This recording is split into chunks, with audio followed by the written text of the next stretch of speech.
वह बड़ी से बड़ी संख्या ज्ञात कीजिए जो 24, 60 तथा 84 को पूरी विभाजित करे। यानी कि बड़ी से बड़ी संख्या जब भी बोलेगा किसी भी प्रश्न में तो समझ लेना है उसको एचसीएफ निकालना पड़ेगा। क्या करना पड़ेगा जी? एचसीएफ निकालना पड़ेगा, यानी महत्तम समापवर्तक निकालना पड़ेगा।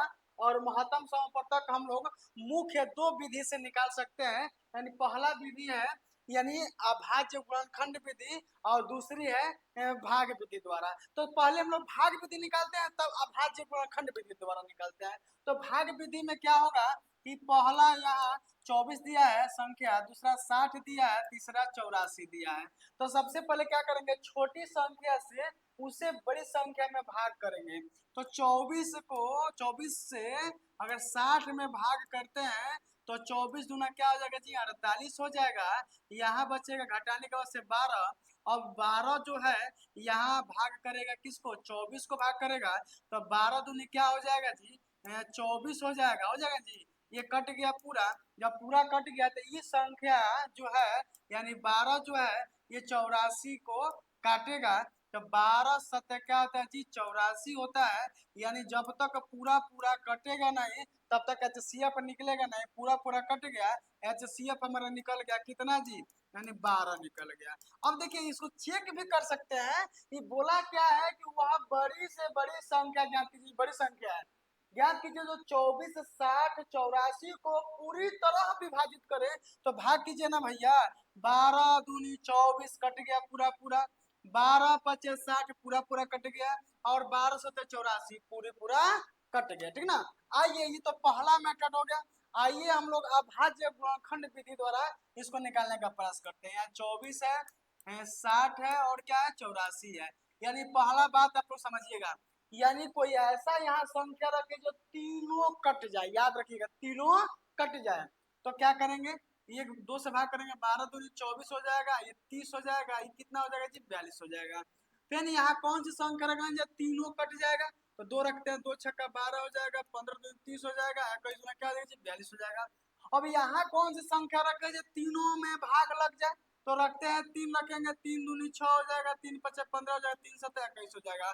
अब बताइए कोई ऐसा संख्या यहाँ रखने पर तीनों में भाग लग जाएगा? नहीं ना लगेगा। तो अब समझिएगा इतना जिधर दिखाई दे रहा है ये दिखाई दे रहा है, इसको छोड़ देना है। जो इधर दिखाई दे रहा है जो भाग लगा है उसको गुणा कर लेंगे, 2 गुणे 2 गुणे 3। अब समझिएगा 2 दूना 4, 4 क्या हो जाएगा जी? 12। यही हमारा राइट आंसर हो जाएगा। बात समझ में आ गया होगा। इसमें अब कुछ छूट नहीं रहा है। आइए हम लोग दूसरा सवाल सॉल्व करने का प्रयास करते हैं। यानी बोला है कि 5 संख्याओं का अनुपात 1:2, 2:3, 3:4, 4:5 है और उनका योग 30 है।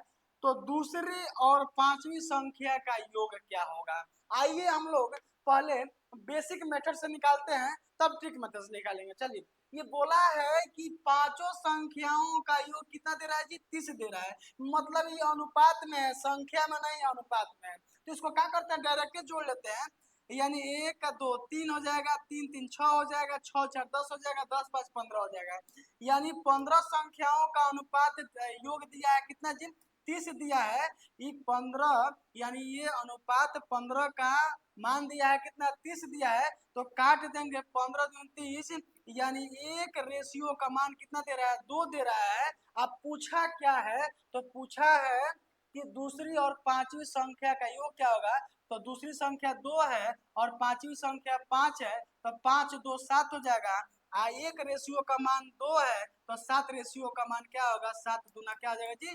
14 हो जाएगा। यही हमारा राइट आंसर हो जाएगा। आइए हम लोग डायरेक्ट मेथड में यहाँ लगा सकते हैं। यानी 5 संख्याओं का योग 30 दिया है तो 30 को क्या कर लेंगे? ऊपर लिख लेंगे। अब 5 संख्या का योग कितना है? 5 4 9, 9 3 12, 12 2 14, एक क्या हो जाएगा? 15 हो जाएगा। अब पूछा क्या है तो यहाँ गुणा कर देंगे। पूछा है दूसरी और पांचवी संख्या का योग। तो दूसरी 2 है और पांचवी 5 है, 5 2 7, यहाँ 7 लिख देंगे। ये काट देंगे, 15 दूनी 30 हो जाएगा। अब समझिएगा 2 में 7 से गुणा करेंगे, 7 दूना 14। देखिए यानी दूसरी और पांचवी संख्या का योग कितना हो जाएगा? 14 हो जाएगा। वहां भी 14, यहाँ भी 14, बिल्कुल राइट होगा।